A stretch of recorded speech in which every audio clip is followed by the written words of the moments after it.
பரிசுத்த நாமத்துக்கு மகிமை உண்டாவதாக. ஏலோகின் விடுதலின் வார்த்தை என்றதான நிகழ்ச்சியின் மூலமாக உங்களை யாவரையும் நான் சந்திப்பில் பெரிய மகிழ்ச்சி அடைகிற இந்த காலை நேரத்தில் ஆண்டோட சமூகத்தில் நன்றி சொல்லி கத்திர உயர்த்தி நம்ம ஆராதிக்க போகிறோம். என்னோடு சேர்ந்து நம்ம பாடி நம்ம கத்திர மகிமைப்படுத்துவோமா? ஹல்லேலூயா. எல்லா உற்சாகமா நல்ல கையில தட்டி பாடி ஆமென்.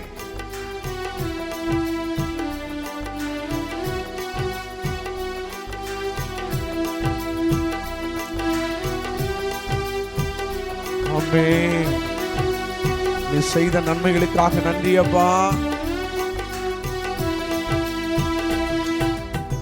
நன்றி சொல்ல வார்த்தையே இல்லை இல்லை, அது நினைக்கும் போதும் இதோ எனக்கு இல்லை. நன்றி சொல்ல வார்த்தையே இல்லை இல்லை, அது நினைக்கும் போதும் இதோ எனக்கு இல்லை.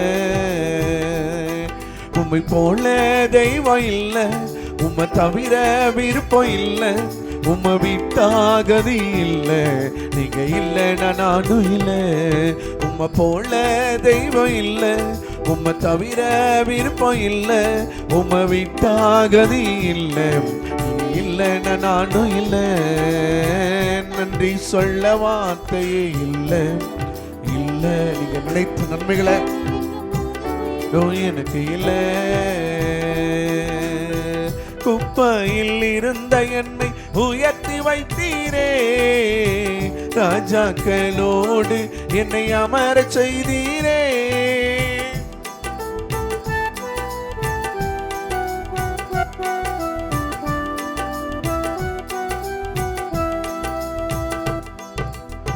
குப்பையில் இருந்த என்னை உயர்த்தி வைத்தீரே, ராஜாக்களோடு என்னை அமர செய்தீரே. என்னை உயர்த்தி வைத்தீரே, உயர்த்தி அழகு பார்த்தீரே. என்னை உயர்த்தி வைத்தீரே, உயர்த்தி அழகு பார்த்தீரே. சொல்லுங்க, உம்மை போல தெய்வம் இல்ல, உம்மை தவிர விருப்பம் இல்ல, உம்மை விட்டாகதி இல்ல, நீங்க இல்லைன்னா நானும் இல்ல. உம்மை போல தெய்வம் தவிர விருப்பம் இல்ல, உமக்கு நீங்க இல்லனா நானும் இல்ல. உம்மை பாடாமல் என்னால் இருக்க முடியாதையா, உம்மை துதிக்காமல் என்னால் இருக்க முடியாதையா. அன்பு தெய்வமே, நேச தெய்வமே, அன்பு தெய்வமே, நேச தெய்வமே, இசையா என் இசையா, இசையா இசையா. எளிமையானவன் சிறுமையானவன் தண்ணீரை தேடி தாகத்தாலே நான் வறண்டு போனேனே. என்னை கண்டீரே, என் தாகம் தீர்த்தீரே. என்னை கண்டீரே, என் தாகம் தீர்த்தீரே. அற்பமாக அற்பமாக எண்ணாமல் ஆதரித்தீரே, அற்பமாக எண்ணாமல் ஆராதித்தீரே. மனுஷர் பார்க்கிற வண்ணமாய் நீ பார்ப்பதே இல்லை, பச்சபாதம் எதுவுமே உம்மிடம் இல்லை. யாரையுமே நீ அற்பமாக பார்ப்பதே இல்லை. புழுதியில் இருந்த என்னை தூக்கி எடுத்தீரே, பலவீனன் என்று பாராமல் அணைத்து கொண்டீரே. சொல்வோமாம், புழுதியில் இருந்து என்னை தூக்கி எடுத்தீரே, பலவீனன் என்று பாராமல் அணைத்து கொண்டீரே. உம் அன்பிற்கு ஈடு இணை இல்லையப்பா, உம் இரக்கத்துக்கு முடிவே நான் இல்லையப்பா. சொல்லுவோமா, உம் அன்பிற்கு ஈடு இணை இல்லையப்பா, உம் இரக்கத்துக்கு முடிவே நான் இல்லையப்பா. உம்மை பாடாமல் என்னால் இருக்க ஒரு நாளும் முடியாதுப்பா. உடைய அன்பிற்கு ஈடு இணை இல்லை. வேதம் சொல்லுகிறது, மனுஷன் பார்க்கிறவா நீ பார்க்கிறவன் அல்ல, பட்சபாதம் இடத்துல எதுவுமே இல்லப்பா. எத்தனை பெரியவன், எத்தனை அதிசயமானவன். எங்களுக்கு அப்படிப்பட்ட ஆண்டவன் ஒரு பெரிய அற்புதத்தை எங்களுக்கு செய்ய போறீங்கப்பா. வேதம் சொல்லுகிறது, எளியவனை குப்பையிலிருந்து உயர்த்துகிறவன், சிறியவனை புழுதியிலிருந்து தூக்கி எடுக்கிற ஆண்டவன். அப்படியே தூக்கி எடுக்க போறீங்க. எளியவன் என்றைக்கு மறக்கப்படுவதில்லை. ஓ, உயர்த்துகிறவன், உங்களுடைய தலையை உயர்த்துகிறவன், ஜனங்களுடைய ரட்சித்து அவருடைய சுதந்திரத்தை ஆசீர்வதித்து அவர்களை போஷித்து அவர்களை என்றென்றைக்கும் உயர்த்தி அருளும். என்றென்றைக்கும் உயர்த்தி அருளும். ஆண்டவருடைய சமூகத்தில் உயர்த்துங்கப்பா, இயேசுவின் நாமத்தில் பிதாவே, ஆமென். கிறிஸ்துவில் பிரியமானவர்களே, இந்த காலை நேரத்தில் ஆண்டவருடைய சமூகத்தில் அவர் நம்மளை உயர்த்துகிறவன், எளியவனை உயர்த்துகிறவன், குப்பையிலிருந்து புழுதியிலிருந்து தூக்கி எடுக்கிற தெய்வம் நம்ம கூட இருக்கிறார். அந்த ஆண்டு நம்மளை உயர்த்துகிற ஆண்டவன். இந்த வாதத்துடைய வாக்குத்தத்தத்தோடு நம்ம செய்திக்குள்ளாக நம்ம கடந்து யாக்கோபின் புஸ்தகம் 4 அதிகாரம் 10வது வசனம் கொஞ்சம் வேகமாக வாசிக்கலாம். கர்த்தருக்கு முன்பாக தாழ்மைப்படுங்கள், அப்பொழுது அவர் உங்களை உயர்த்துவார். பிரியமானவர்கள், இந்த காலை நேரத்தில் ஆண்டவருக்கு முன்பாக உங்களை நீங்க தாழ்த்துங்க. தாழ்மைப்படும் பொழுது கர்த்தர் உங்களை உயர்த்துவாராம். தாழ்மை என்பது என்னன்னா, நீங்க ஆண்டவருடைய சமூகத்தில் அப்படி ஆலயத்துக்குள்ள வந்தோ, ஜபக்கூட்டங்களில் வந்தோ, அப்படியே பணிந்து, அப்படியே குடிந்து, அப்படியே கொஞ்சம் அமைதியாக, கொஞ்சம் அப்படியே சாந்தமா, அப்படியே ரொம்ப நல்லவங்களை போல நிற்பதல்ல தாழ்மை. இன்றைக்கு நாம் பார்க்கிறோம், ஆண்டவருடைய சமூகத்தில் நாம் நிற்பது, ஆண்டவருடைய சமூகத்தில் நாம் செபிப்பது, தன்னையே அர்ப்பணிக்கிறதுங்க தாழ்மை. வாசிங்க பார்க்கலாம். 1 சாமுவேல் புஸ்தகம் 2வது அதிகாரம் 7-8 வசனங்களை நாம் வாசிக்கலாம். கர்த்தர் தரித்திரம் அடைய செய்கிறவரும் ஐஸ்வர்யம் அடைய பண்ணுகிறவருமாய் இருக்கிறார். அவர் தாழ்த்துகிறவரும் உயர்த்துகிறவருமாய் இருக்கிறார். அவர் சிறியவனை புழுதியிலிருந்து எடுத்து எளியவனை குப்பையிலிருந்து உயர்த்துகிறார். என்ன செய்கிறாரா? உயர்த்துகிறார். பிரியமானவர்களே, இன்னைக்கு இந்த காலை நேரத்தில் எளியவன் குப்பையிலிருந்து உயர்த்தப்படுகிறதல் இன்னைக்கு நம்ம பார்க்க முடியும். அன்னாளை குறித்து நம்ம எல்லாரும் அறிந்த ஒரு பகுதி தான். ஆண்டவருடைய சமூகத்தில் அன்னாள் தன் இருதயத்தை ஊற்றி செபித்தாள். எல்கானாவுக்கு 2 மனைவி, அன்னாளுக்கோ குழந்தை இல்லை. அந்த அன்னாளுடைய இருதயம் ஒரு பெரிய துக்கம் நிறைந்த இருதயமாய் இருந்தது, வேதனை நிறைந்த இருதயமாய் இருந்தது. பெண்ணினாளுக்கு நல்ல குழந்தை இருக்குது, ஆனால் அன்னாளுக்கு குழந்தை இல்லை, மலடியாய் இருந்த அன்னாள் என்று வேதம் சொல்லுகிறது. தேவன் அன்னாளுடைய கற்பத்தை அடைத்திருந்தாள் என்று வேதம் சொல்லுகிறது. அன்னாளுக்கு ஒரு பெரிய துக்கம் இருந்தது என்று சொல்லி நாம் வேதத்தில் வாசிக்கிறோம். அழுது புலம்பி மனுஷனிடத்தில் அன்னாள் போகவில்லை. ஒருவேளை அநேக நேரங்களுடைய பிரச்சனைகளை மனுஷனிடத்தில் சொல்லும் பொழுது மனுஷர்கள் என்ன செய்வாங்களாம்? பிரச்சனையை கேட்டு நம்மளை தாழ்வா நினைப்பாங்க, ஏளனமாக பார்ப்பாங்க. ஆனால் அதே நேரம் உங்கள் பிரச்சனை ஆண்டோடைய சமூகத்தில் ஊற்றும் பொழுது அன்னாள் ஒரு பெரிய நிலைமை, ஒரு மோசமான ஒரு நிலைமை, கற்பம் இல்லை, ஒரு மலட்டு வாழ்க்கை, ஒரு ஏளனமாய் பேசப்பட்டதான சூழ்நிலை, கற்பம் அடைக்கப்பட்டதான ஒரு சூழ்நிலை, இப்படிப்பட்டதான ஒரு நிர்பந்தத்தில் அன்னாளுக்கு வழி தெரியலை. யாரிடத்துல போய் என்ன பிரச்சனையை சொன்னாலும் அதில் எல்லாரும் அன்னாள் என்ன செய்வாங்கன்னா ஏளனமாக தான் பேசுவாங்க. குழந்தை இல்லாதவள், மலடியானவள் என்று சொல்லி அன்னாள் என்ன செய்வாங்க? காயப்படுத்துவாங்க. ஆனால் அன்னாள் செய்தது என்ன தெரியுமா பிரியமானவர்களே? ஆண்டவருடைய சமூகத்தில் அவர் என்ன செய்கிறான்? ஆண்டவருடைய சமூகத்தில் காலையில் அவர் ஜெபிக்கிறாள். பாருங்க வசனம் வாசிங்க, 12வது வசனம். கர்த்தருடைய சந்நிதியில் வெகு நேரம் விண்ணப்பம் பண்ணுகிற போது ஏலி அவள் வாயை கவனித்து கொண்டிருந்தாள். அன்னாள் தேவ சமூகத்தில் பொருத்தனை பண்ணி ஜெபம் பண்ணாங்க, விண்ணப்பம் பண்ணி அவர்கள் ஜெபித்தார்கள். அவருடைய உதடு அசைந்தது. அவர் அழுது புலம்பி தன்னுடைய இருதயத்தையே ஆண்டவருடைய சமூகத்தில் அன்னாள் ஊற்றி ஜெபிக்கிறாள். இதை கண்ட அந்த ஏலி நினைக்கிறாங்க, அந்த ஊழியக்காரன் இந்த அம்மா வந்து குடிச்சு வெறித்தவளை போல இருக்கிறாளே என்று சொல்லி நினைக்கும் பொழுது அன்னாள் சொல்றாங்க, நான் குடித்து வெறிக்கவில்லை, நான் ஒரு மனக்லேசம் உள்ள ஸ்திரீ என்று சொல்லி அன்னாள் சொல்லும் பொழுதுதான் ஆண்டவர் ஏலிக்கு வெளிப்படுத்துறாரு. வாசிங்க பார்க்கலாம். 16-17 வசனத்தை வாசிங்க. உம்முடைய அடியாளை பேலியாளின் மகளாக எண்ணாதேயும் மிகுதியான விசாரத்தினாலும் கிளேசத்தினாலும் இந்நேரம் மட்டும் விண்ணப்பம் பண்ணினேன் என்றான். அதற்கு ஏலி, சமாதானத்துடனே போ, நீ இஸ்ரவேலின் தேவனிடத்தில் கேட்ட உன் விண்ணப்பத்தின்படி உனக்கு கட்டளையிடுவாராக என்று சொல்லி ஏலி சொன்ன அந்த ஓராண்டுக்குள் அன்னாளுக்கு தேவன் கற்பத்தை கொடுத்தார்.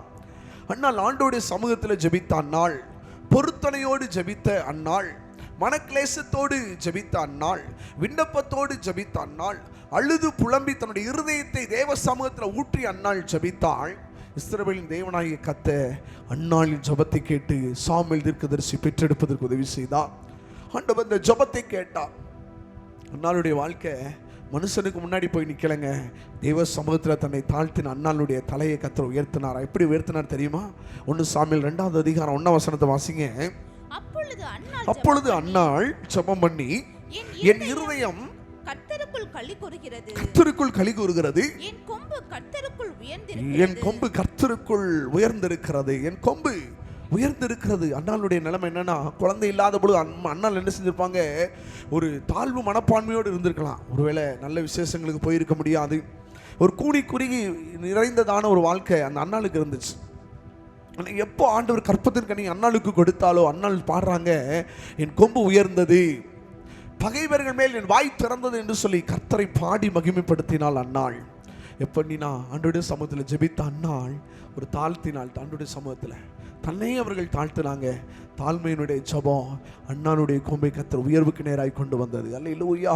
வேதம் சொல்லுகிறது, இந்த 2வது அதிகாரத்தினுடைய 8ஆம் வசனம், அவர் சிறியவனை புழுதியிலிருந்து எடுத்து எளியவனை குப்பையிலிருந்து என்ன செய்கிறார்? உயர்த்துகிறார். 1 சாமுவேல் 2:8 சிறியவன், ஒருவேளை அநேகர் அற்பமா நினைச்சிருக்கலாம், குப்பையை போல நினைச்சிருக்கலாம்.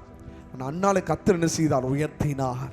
காரணம் என்னன்னா, தேவ சமூகத்தில் தாழ்த்தின அன்னாள், ஆண்டவருடைய ஆலயத்தில் தன்னை தாழ்த்தின அன்னாளுக்கு கர்த்தர் உயர்வை கொடுத்து ஒரு ஆண் பிள்ளை பெற்றெடுக்க உதவி செய்தார். பிரியமானவர்களே, 2வது நாம் பார்க்க முடியும். சங்கீதத்தின் புஸ்தகம் 27:5 வாசிங்க. சங்கீதம் 27:5.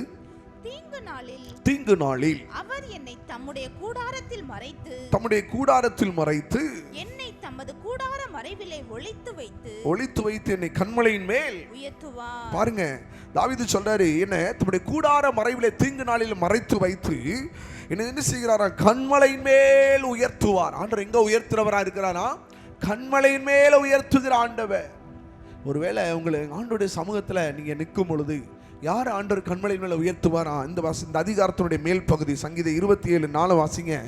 கர்த்தரிடத்தில் ஒன்றை நான் கேட்டேன், அதையே நான் கர்த்தருடைய மகிமையை பார்க்கும்படியாக அவருடைய ஆலயத்தில் ஆராய்ச்சி செய்யும்படியாகவும் நான் என் ஜீவனுள்ள நாளெல்லாம் கர்த்தருடைய ஆலயத்தில் தங்கி இருப்பதையே. தாவீது சொல்றாரு, நான் ஆண்டவருடைய ஆலயத்தில் தங்கி இருப்பதையே நாடுவேன். ஒன்றையே நான் கேட்டேன், அதையே நாடுவேன். அண்ணா ஆண்டவருடைய சமூகத்தில் என்ன செஞ்சாங்க? ஒன்று கேட்டாங்க, எனக்கு ஒரு குழந்தை வேணும், ஒரு ஆண் குழந்தை வேணும், அந்த குழந்தையை நீர் கொடுப்பீர் என்றால் உன்னுடைய ஆலயத்தில் என்ன செய்கிறேன்? ஊழியத்துக்காக கொடுக்கிறேன் என்று ஒன்றை கேட்டால் அதையே நாடினாள். அது மாத்திரம் இல்லைங்க, அந்த ஆலயத்தில் அவள் அமர்ந்து ஆலயத்தில் காத்திருந்து அவள் ஜெபித்தாள். அல்லேலூயா. அந்த ஜெபந்தான் அன்னாளை கன்மலையின் மேல் உயர்த்தினது. பிரியமானவர்களே, சங்கீதம் 37:34 சொல்லுகிறது, நீ கர்த்தருக்கு காத்திருந்து அவருடைய வழியை நீ கைக்கொள், அப்பொழுது கர்த்தர் என்ன செய்கிறார்? பூமியை சுதந்தரிப்பதற்கு உன்னை உயர்த்துவார். நீங்க கர்த்தருடைய சமூகத்தில் காத்திருங்க. தன்னை தாழ்த்துவதின் அடையாளம் என்னன்னா, ஆண்டோடைய சமூகத்தில் காத்திருக்கணும், ஆண்டோடைய சமூகத்தில் வேதத்தை தியானிக்கணும், ஆண்டோடைய சமூகத்தில் ஒன்றையே நாடி ஒன்றையே நாம் கேட்கும் பொழுது ஆண்டவர் நம்மளை உயர்த்துவார். பிரியமானவர்களே, கன்மலையின் மேல உயர்த்துகிற தேவன் நம்ம கூட இருக்கிறார்.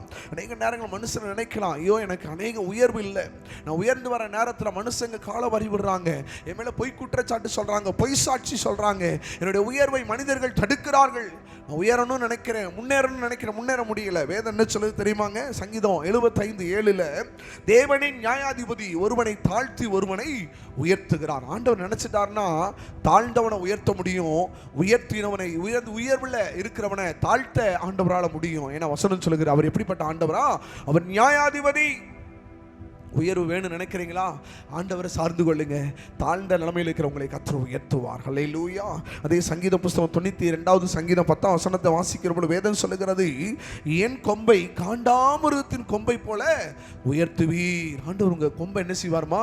காண்டாமிருகத்தின் கொம்பை போல உயர்த்துவீர். சங்கீதம் 27:5 சொல்லுகிறது, என் தலையை சுற்றிலும் இருக்கிற என் சத்துருக்களுக்கு மேலாக உயர்த்தப்படும். உங்க தலையை உயர்த்துவாரு, உங்க கொம்பை கர்த்தர் உயர்த்துகிறார். வேதம் சொல்லுகிற சங்கீதத்தின் புஸ்தகம் 112வது சங்கீதம் 9வது வசனத்தை வாசிக்கும் பொழுது வேதம் சொல்லுகிறது, வாரி இறைத்தான், ஏழைகளுக்கு கொடுத்தான், அவன் நீதி நிற்கும், அவன் கொம்பு மகிமையாய் உயர்த்தப்படும்.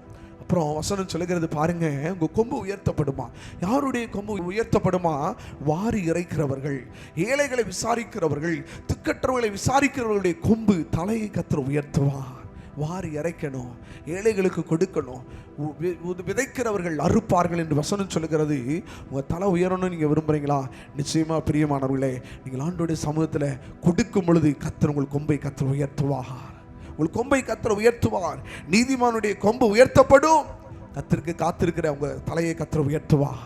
ஆண்டோடைய ஆலயத்தில் காத்திருக்கிற கர்த்தர் உங்களை உயர்த்துவார். அப்படி கண்மலை மேலே உயர்த்துவார். உங்களை சுற்றி இருக்கிற சத்துருக்களுக்கு மத்தியில் உயர்த்துவார்.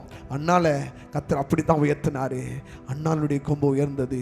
சிறுமை எளிமையான குப்பையில் இருந்த அண்ணாளை கர்த்தர் தூக்கி எடுத்தார். அவருடைய சந்ததியை கர்த்தர் உயர்த்தினார். அதே போல் இந்த காலை நேரத்தில் தேவன் உங்களை உங்கள் சந்ததியை கர்த்தர் உயர்த்துவார். நம்ம எல்லாரும் அப்படி இருக்க இடங்கள் அப்படி கண்களை மூடுவோமா? ஹல்லேலூயா. என் இருதயம் தொய்யும் போது பூமியின் கடையாந்திரத்தில் இருந்து நான் உம்மை நோக்கி கூப்பிடும். நீங்க இருதயம் சோர்ந்து போகும் பொழுது அண்ணால போல என் இருதயம் தொய்யும் போது பூமி, ஆண்டோடைய சமூகத்துல அண்ணாள் ஜெபம் பண்ணாங்க. தன் இருதயத்தை ஊற்றி ஜெபித்தார்கள். அண்ணாளின் ஜெபம் அண்ணாளுடைய கொம்பை உயர்த்தினது. பிரியமானவர்களே, இந்த செய்தியை கேட்டு காத்து ஜெபம் பண்ணிட்டு இருக்கிற உங்க வாழ்க்கையில இந்த காலை நேரத்துல கர்த்தர் உங்களுக்கு கொம்பை உயர்த்த போகிறா. உங்க தலையை கர்த்தர் உயர்த்த போகிறா. வேதம் சொல்லுகிறது, ஓ தீங்கு நாளில கூடார மறைவுல வைத்து கண்மலை மேல் உங்களை உயர்த்துவா. உங்களுக்கு அறியாத, உங்களுக்கு எட்டாத உயரமான கண்மலையில் அவர் கொண்டு போய் விடுவாரே. உங்க கூக்குரலை கேட்கிறவ, அன்னாளின் கண்ணீரை கண்ட தெய்வம், ஓ தங்களை தாழ்த்துகிறவர்களை கர்த்தர் உயர்த்துவீராக. இந்த நிகழ்ச்சியை பார்க்கிற அநேக தாழ்த்தப்பட்டு இருக்கலாம், ஒடுக்கப்பட்டு இருக்கலாம். கர்த்தருக்கு காத்திருக்கிற தேவனுடைய பிள்ளையே, கர்த்தர் உன்னை உயர்த்துவா. தேவனுடைய ஆலயத்தில் ஆராய்ச்சி செய்யும்படியாக அவருடைய வார்த்தையை கேட்டுக்கொண்டிருக்கிற தேவனுடைய பிள்ளையே, தேவன் உன் தலையை உயர்த்துவா. உன் தலை உயரும். அவர் தான் நியாயாதிபதி. ஒருவனை தாழ்த்துகிறவ, உங்க சூழ்நிலை உங்களை தாழ்த்தப்பட்டு இருக்குதா, தாழ்ந்த உங்களை கர்த்தர் உயர்த்த போகிறார். வேதம் சொல்லுகிறது, கர்த்தர் உங்களை உயர்த்துவார். கொம்பை உயர்த்துவாரா? காண்டாமிருகத்தின் கொம்பை போல உங்க கொம்பு உயர போகிறது. வாரி இறைத்து ஊழியங்களுக்கு கொடுத்தீங்களா? விதவைகளுக்கு, திக்கற்றவர்களுக்கு, ஏழைகளுக்கு கொடுத்தீங்களா? உங்க தலை மகிமையா உயருமா? கர்த்தருடைய மகிமையினால உயரும். பிரியமானவர்களே, இந்த நாட்களின் ஜனங்கள் மேல அந்த உயர்வை கர்த்தர் கட்டளையிட்டதற்காக சோத்திரம். இவருடைய கொம்பை உயர்த்தினதற்காக சோத்திரம். இவருடைய தலையை கர்த்தர் உயர பண்ணின கிருபைகளுக்காக நன்றி சொல்லுகிறையா. இந்த நிகழ்ச்சியை பார்க்கிற ஒவ்வொருவரும் அநேக தள்ளப்பட்டு இருக்கலாம். ஆண்டவரே, அன்னாளை போல ஆண்டவரே சோத்திரம், ஒரு அவமானத்தோடு, ஒரு துக்கத்தோடு இருந்திருக்கலாம். ஆண்டவருடைய சமூகத்தில் தன்னை தாழ்த்தின அன்னாள், தேவ சமூகத்தில் நின்று அன்னாளுக்கு உலகத்துக்கு முன்னாடி ஒரு பெரிய உயர்வு. தேவ சமூகத்தில் தாழ்த்தும் பொழுது கர்த்தர் உங்களை உயர்த்துவார். அப்படியே ஜனங்கள் எல்லாரையும் கர்த்தர் உயர்த்துவீராக. இந்த மாதம் முழுவதும், இந்த வாரம் முழுவதும் கர்த்தர் கிருபையா நடத்துங்க. குழப்பம், போராட்டம், பலவீன பிரச்சனைகளுக்கு முடிவு உண்டாகட்டும். அண்ணாளுடைய எப்படி தலை உயர்ந்ததோ அதே போல உடைய கொம்பு தலை உயர்ந்திருக்கட்டும். மனதார வாழ்த்தி விடுவித்து ஆசீர்வதிக்கிறேன். பெரிய காரியங்களை செய்யுங்கப்பா. இயேசுவின் நாமத்தில் பிதாவே, ஆமென், ஆமென், ஆமென். God bless you. கர்த்தர் உங்களை ஆசீர்வதிப்பாராக. ஆமென், ஆமென், ஆமென்.